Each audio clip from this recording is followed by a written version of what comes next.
Hey guys, welcome back. My name is Nick.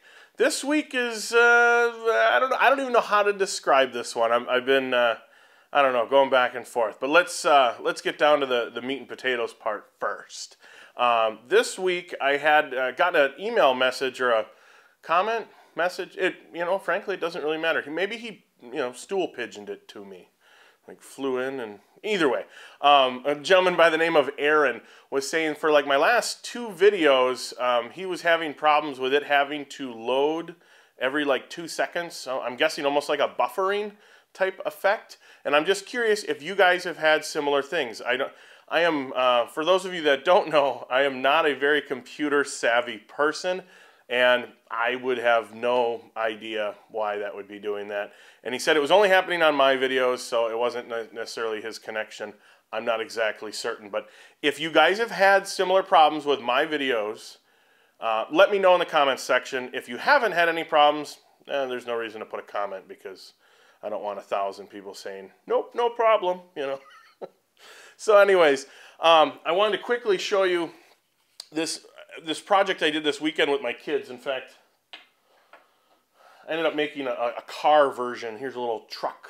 But the car version was just to appease my youngest boy, who likes green instead of red. But if you guys follow me on Instagram, you would have seen I posted a picture before I painted this. But this is just a prime example of your kids in woodworking, or even bringing in youth into woodworking and stuff like that. Because my son, in fact, I think this is a hilarious story. Maybe you guys won't find it nearly as funny, but before I was contemplating getting a scroll saw, and I've yet to get one, but I asked my oldest boy, who's 5, and I said, would you want to try and use a scroll saw? And it's pretty funny, because both my boys watched the ending to Frank Howarth's videos, where he's got that little clamp that squeals in. They could be anywhere in the entire house, and they hear the end of a Frank Howarth video, and then and they come running and they giggle and stuff. I should message Frank and see if I could put their reaction in one of my videos to his outro or whatever. But anyways, I asked my oldest, and I said, would you be willing or want to or have any interest in scroll sawing? And then I showed him a couple YouTube videos with people using a scroll saw, and he said it looks like fun. And I totally did not tell him to say this, but he's like, okay, so are we going to get a scroll saw today? And I said, no, I have to save some money. And he's like, well, Mom has money. And I'm like, well, she probably doesn't have enough for a scroll saw. But unbeknownst to me, about 5 minutes later, my wife comes into the room, and she just kind of has that look. She's standing there and going, so what did you tell him to say? I'm like, what are you talking about? Apparently he went in and said, Mom, Dad really needs a scroll saw so that I can learn how to scroll saw, and he needs to get some money from you to get a scroll saw, and if you do, I'll cut you out a heart. I'm like, you know what? Now that I know this, that my son is so ambitious, not only about woodworking, but about, giving the best argument towards something, I might be using him in the future to acquire some more tools. Anyways, he was pretty bummed out that when I told him, I said, it'll be a while, it'll probably be 3-4 weeks, if that, or if even longer, before I'd be able to get a scroll saw. So we went out to the shop, and I literally had this chunk of MDF on the bottom here. It was that exact size. And these wheels were still sitting over by my drill press from when I did my Craig jig mounting board. These were just the offcuts from the center of the hole saw. And so I thought, you know what, that'd be really cool. I'll just, screw some of the wheels in here, create a little truck profile, and he'll love it. And you know what? I was really actually quite surprised, because they've been on iPads before. They've been on my wife's iPhone before, watching YouTube videos and watching the Mario stuff. And so you think expensive electronics, and I thought maybe, hey, cheesy. I was in a Google Hangout, and that's kind of when I was like, I'm just going to make a truck and see if my kids like it. They loved it. I could not believe it. There's something so pure about a young kid.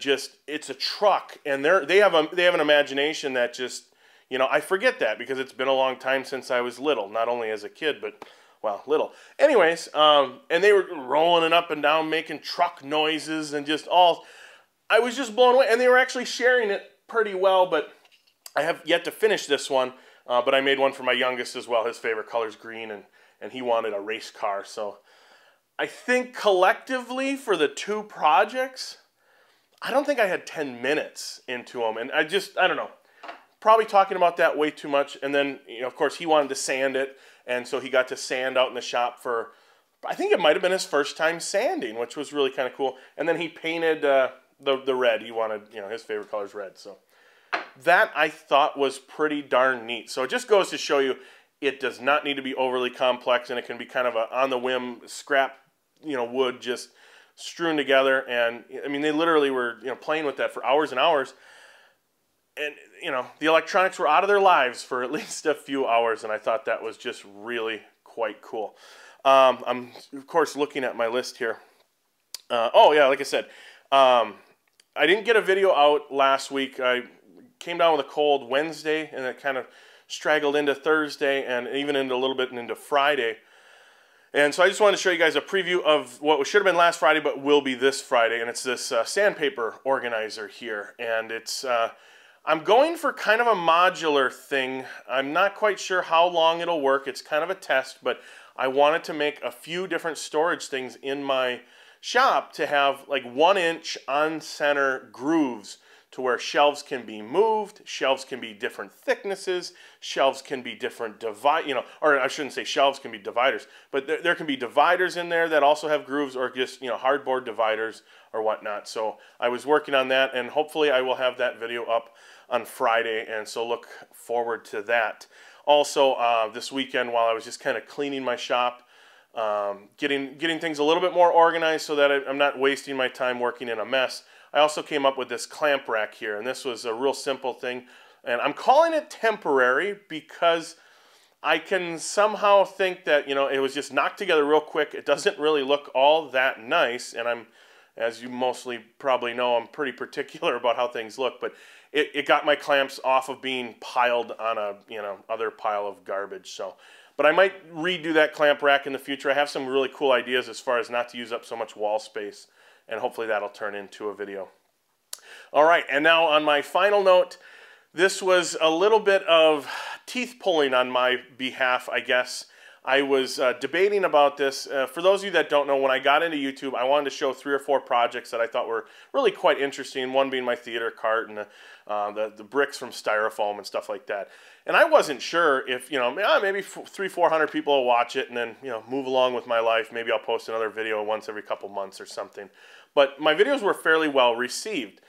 Give you a little bit of a background. I was raised by a hard-working dad. My dad was very much a hard-working gentleman that his work ethic really kind of stuck to me, and it really went through to me in life, just in general, that if you wanted something, you had to work for it, and to be generous to others. And in fact, to this day, I mean, he's still alive, and to this day, he's in his mid-60s, and he's still working full-time, and probably working harder than I do, even though he's more than twice my age. Anyways, so I was talking with Matt Cremona a week or so ago, and we were talking back and forth, and he was letting me know that he was going to be doing this full-time and to try and follow his passion and follow his dream.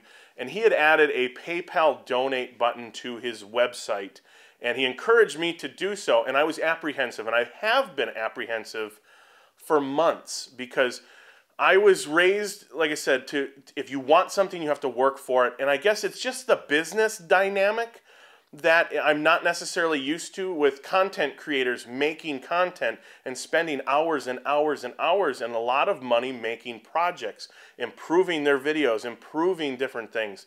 So I said, there's no way I can put a PayPal donate button.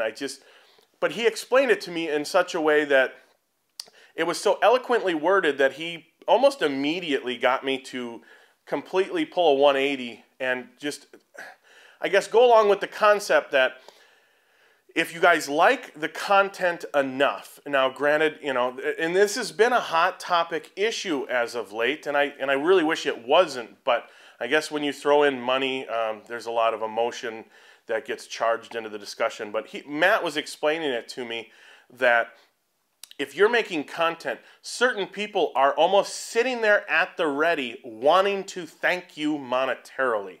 And unless you give them those vehicles in which they can do so, you're almost robbing them. And I realize that's a stretch, but so I put the PayPal, long story short, I put the PayPal donate button up there, and it wasn't even up there 48 hours, and I had 3 people not only donate, and whether it's a large amount, a little amount, it was just the fact that, like, were they just like camping on my website? Like, I didn't even announce it. I didn't want to announce it.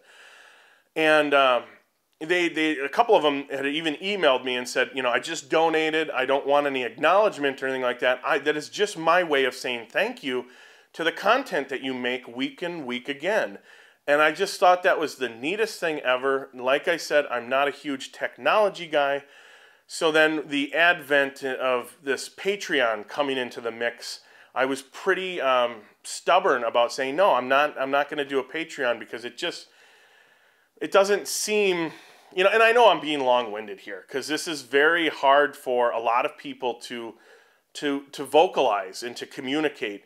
And long story short, once again, I signed up for a Patreon yesterday, and you will probably see my Patreon introduction video on my newsfeed on YouTube in the next day or two.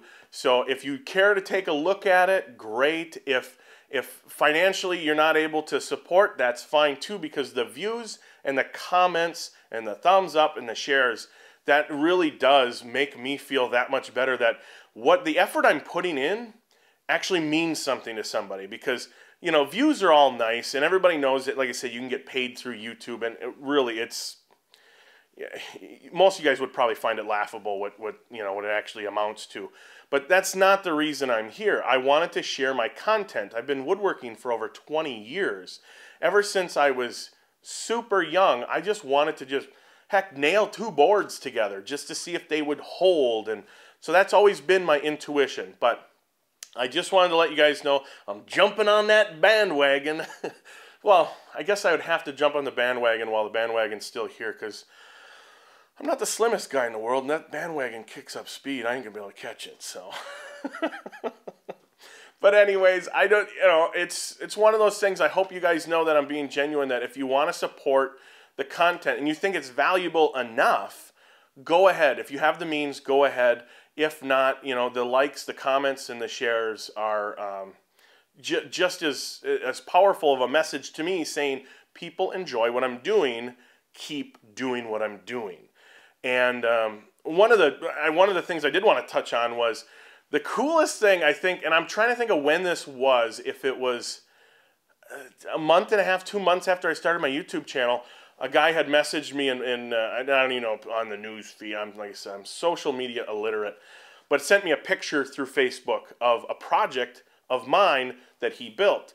And I was like a kid in a candy store. I was telling my wife, I'm like, look at, somebody built my project, I actually inspired somebody to go out into their garage or their workshop and build something. And that was the number one, like, appreciative thing, to see somebody make a variation of something that I made. So they at least saw the value in my content, what I'm showing myself doing, and it went a long way to get them out in their shop and to be a woodworker, to be a builder, So that was really quite nice.